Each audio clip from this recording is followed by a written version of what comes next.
Thank you, Medical Korea, and especially thank you, Professor Jin, for inviting me to present to this group on medical travel, the hybrid future of international healthcare and cross-border trade in medical services. It's been my privilege over the years to present to many prior conferences, and these are indeed very exciting times in the world of cross-border trade in medical services. To frame the conversation, I'm going to review quickly the World Trade Organization General Agreement on Trade and Services. I'm going to be talking about the types of commitment and market development that we see emerging in the cross-border markets for trade and services. And I'm going to especially focus on the history of these markets. The medical tourism markets have been driven primarily by opportunity. And I'm going to suggest some models that will allow us to migrate into sustainability. And I'll go through some of those models very briefly. So, as a review, of course, we're talking about cross border trade in medical services. And typically, when we're talking about medical tourism, we're talking about an individual traveling across a national border or a regional border to consume medical care. This is known as Mode 2 under the General Agreement in Trade in Services for the UNWTO. This has been the history of medical tourism for the most part. The markets for medical tourism range from low acuity, very simple procedures, to very high acuity. And in these markets, there is a higher volume of very low unit value services. So many more people travel across a border to purchase pharmaceuticals or cosmetics or to have very simple dental procedures done than people who travel across borders for high acuity, expensive procedures. There is an inverse relationship between those two factors. And the markets look like this.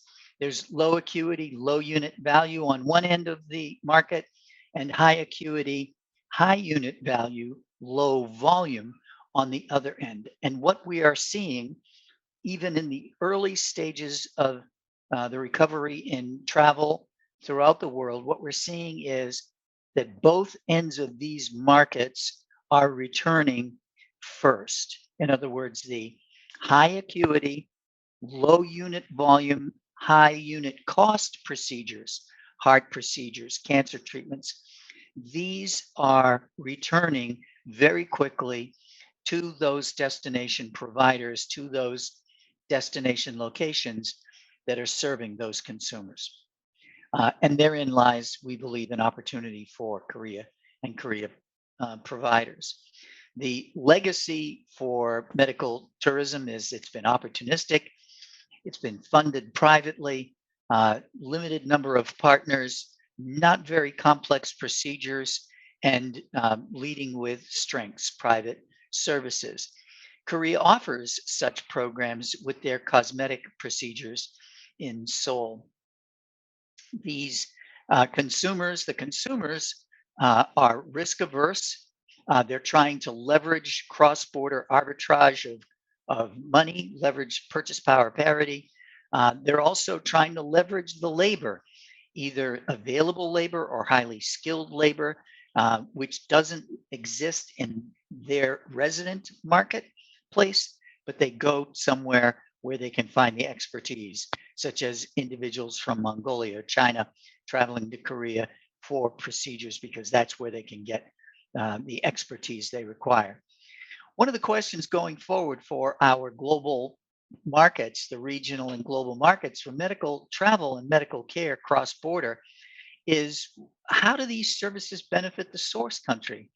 I think that I'm convinced that those destinations that wish to flourish and have a truly sustainable level of medical travel business will pay closer attention going forward to what the key performance indicators are for the source country for the services they are providing. Finally, as we have seen all too amply, we need to pay much closer attention to the impact of the services we're offering and providing, the impacts these have on the environment. Certainly, moving one person in an airplane across a border thousands of miles is a fairly negative carbon footprint event. And I believe going forward that both consumers and regional authorities will pay much closer attention to these factors. So, what do I mean when I say sustainable markets for medical travel? There are three tests to this. The first is it repeatable? Can we do it over and over again efficiently? Second, related to the first, is it scalable? Can I grow this business and to take advantage of more supply from more demand? And then third, also related to repeatability and scalability, is it financially viable? If I do one or two of a procedure at a loss, is that a financially viable model going forward? Well, there may be other benefits to doing a particular high-end complex procedure like a heart transplant. There may be other secondary benefits that make the overall exercise financially viable. But we need to look at those things. And historically, these have not been criteria used to evaluate the return on investment in medical tourism markets. And of course, it has to deliver value for patients and, as I said previously, impact on the market. Sustainability sits on a three-legged stool. There's three underpinnings to sustainability. First is the capital investment required to establish the provision, the care, for example, the hospital, the training, the doctors, the equipment, the capital equipment, etc. There's the knowledge and the skills necessary to fulfill at a very high level.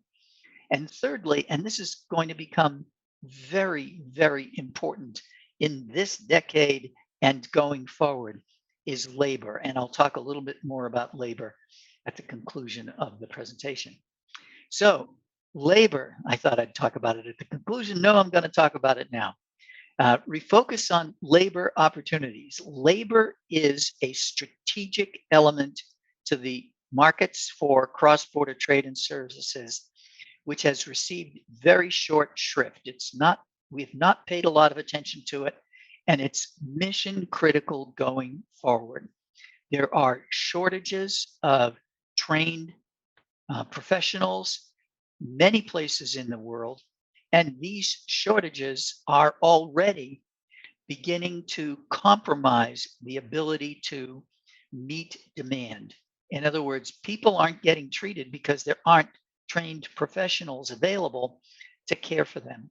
This will become both a motivation and an obstacle over the next months and years in the cross-border trade in medical services.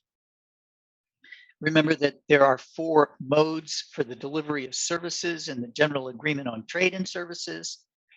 Historically, we've only dealt with one of them. That's mode 2, where an individual travels across a border to consume care.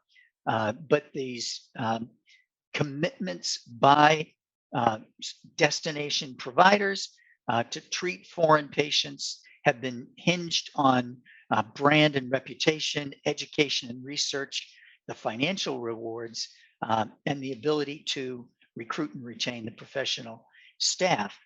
These commitments need to be expanded, and this is a critical message for all of the source locations, all the destination locations, such as Korea.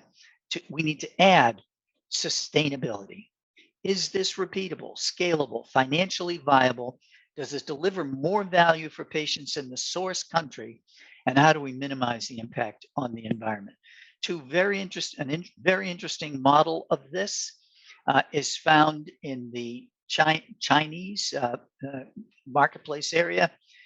Peking University has created an Institute for Global Health Development, and this serves as a model, I believe, for how to expand or how to embrace more of the components of sustainability, scalability, repeatability, and sustainability, because it engages multiple modes of cross-border trade and services. And I'll go over those. Um, how does the Chinese market, for example, deal with the issue of labor? Well, this is an example of the number of doctors, medical doctors, being produced by China in 2019. They are producing enormous numbers of qualified medical professionals in China.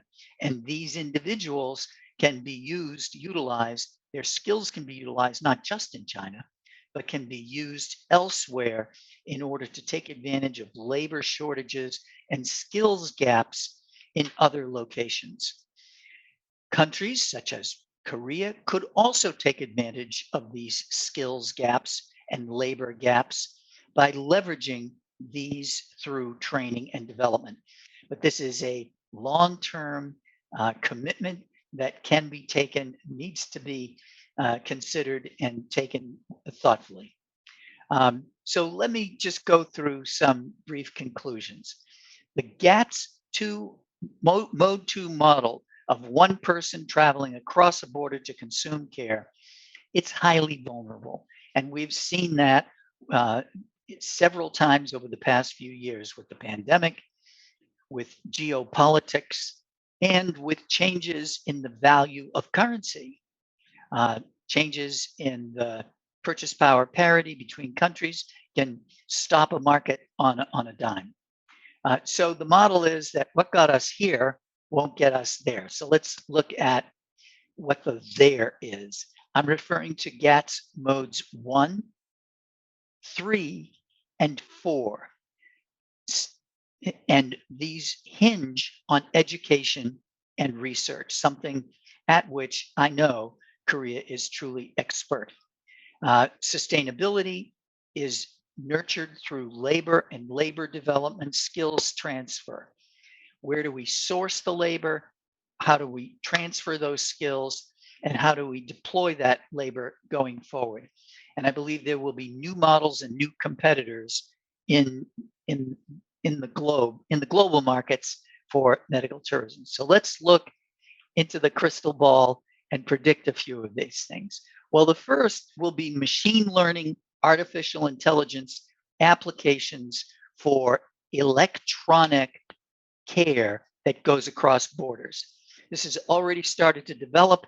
You can see it in wearables. We can see it in digitization of information. We can see it in remote patient monitoring. So we see all kinds of machine learning being developed and deployed, built around the old telemedicine, telehealth model. These are the steps of the future. Second, we're going to see providers from one country going in and doing all kinds of things in other countries, which historically have not been done. Traditionally, Cleveland Clinic or Seoul University would go to a destination and make some sort of a commitment physically or professionally in a destination location. That's going to be transformed, expanded, enhanced, and innovated significantly. And finally, skills and knowledge transfer, where the presence of a natural person across the border is training, developing, deploying, performing, coaching, modeling, and simulating care in a destination location. So it's an exciting new future for cross-border trade and services. My hope is that I've offered a window into these, and that that if you wish, I'd welcome the opportunity for further questions, comments, observations, or even challenges to any of the points that I've made. Thank you very much again to Medical Korea and especially Professor Jin for inviting me here today.